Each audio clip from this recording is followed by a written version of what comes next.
Bismillahirrahmanirrahim. Assalamualaikum warahmatullahi wabarakatuh. Saya ingin berbagi kisah di balik kamar operasi sahabat-sahabat semua.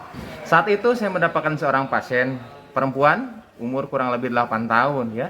Didiagnosis dengan peritonitis difus, suatu peradangan di dalam perut yang diakibatkan kemungkinan adanya usus yang pecah.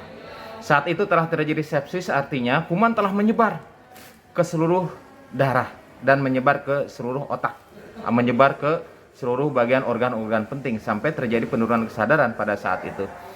Nah, sahabat-sahabat semua, ketika saya sampaikan bahwa ini keadaan darurat dan harus memerlukan tindakan operasi segera, maka sang ayah mengizinkan saat itu ya, setelah kita memberikan keterangan dan lain sebagainya. Silakan Pak Dokter, lakukan operasi. Saya bilang begini Pak, ini bukan operasi ringan, ini operasi besar yang memang resikonya kasarnya antara hidup dan mati. Kemudian si bapak itu pun tersenyum. Insya Allah Pak Dokter, saya ridho. Kemudian lakukan tindakan operasi, dan ternyata tindakan operasi sahabat-sahabat semua, apa yang diperkirakan memang benar. Terjadi kebocoran di usus halus perbatas dengan usus besar.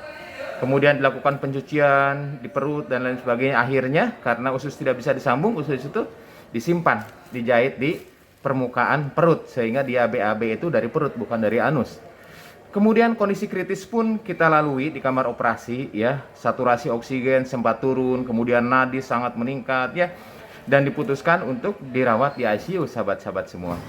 Ternyata kemudian pasien dirawat di ICU, setelah dirawat di ICU dalam 2 hari ternyata ada perbaikan yang signifikan.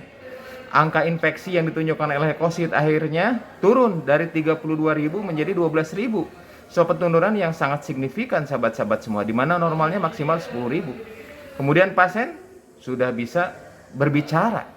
Tadinya tidak bisa berkomunikasi, tadinya kehilangan kesadaran, seperti orang apatis. Akhirnya pasien dipindah di ruang perawatan seperti biasa. Nah, ketika saya berkomunikasi, menurut saya ini ada beberapa hal yang memang di luar kebiasaan, di mana resiko kematian sangat tinggi, di mana triage of death itu ada ketiga-tiganya. Saya komunikasi dengan ayahnya, Pak, alhamdulillah operasi ini lancar Pak. Kira-kira doa apa sih yang Bapak lanjutkan, yang Bapak lantunkan? Pak Dokter, sebetulnya saya nggak punya doa apa-apa, tetapi suatu hal yang bisa saya lakukan adalah terus menerus berterima kasih kepada Allah. Ketika anak saya menangis, terima kasih ya Allah, saya masih menyaksikan anak saya menangis. Artinya anak saya masih hidup Pak Dokter. Ketika masuk kamar gawat darurat juga, saya berterima kasih ya Allah, terima kasih anak saya masih sempat dibawa ke instalasi gawat darurat. Ketika dokter mengatakan operasi, saya juga demikian Dok. Alhamdulillah ternyata anak saya masih bisa untuk ditolong. Dan alhamdulillah dokter mau menolong anak saya. Ketika keluar dari kamar rumah sakit, kamar operasi, saya bilang Pak ini harus ke ICU. Saya bilang apa? Kata orang tua itu, saya terus bersyukur ya Allah. Alhamdulillah ya Allah, anak saya ternyata masih hidup menjalani masa-masa kritis ketika operasi, dan alhamdulillah bisa masuk di ICU. Ketika di ICU gue sama-sama terus bersyukur ya Allah, terima kasih. Anak saya ternyata sekarang sudah bangun, sudah bisa berbicara, sudah bisa berkomunikasi. Ketika saya bilang, Pak, ini BAB-nya sementara di perut dulu, Pak. Tidak bisa BAB lewat anus. Yang dia bilang apa?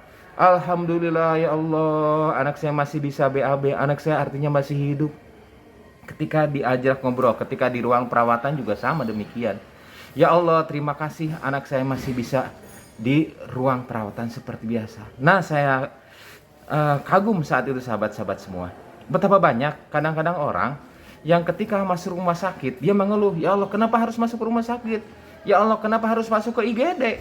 Ya Allah ternyata harus dioperasi, kalau bisa mah jangan dioperasi. Ya Allah ternyata kok masuk ke ICU, dan lain sebagainya sahabat-sahabat semua.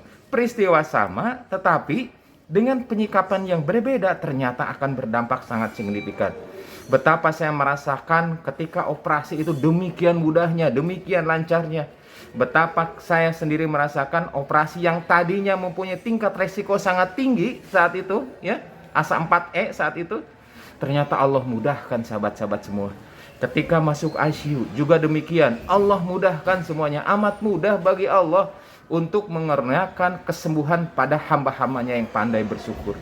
Nah, sahabat-sahabat semua, dalam situasi apapun ternyata pasti ada syukur di dalamnya. Tergantung dari bagaimana kita mengolah, memframing hal-hal yang tadinya negatif menjadi mencari hikmah sebanyak-banyaknya dan mencari celah karunia Allah yang sangat besar di balik musibah sekalipun. Semoga kita digolongkan menjadi abdan syakuro, hamba-hamba yang pandai bersyukur. Di balik kamar operasi, kita lanjutkan ke hikmah-hikmah berikutnya. Assalamualaikum warahmatullahi wabarakatuh.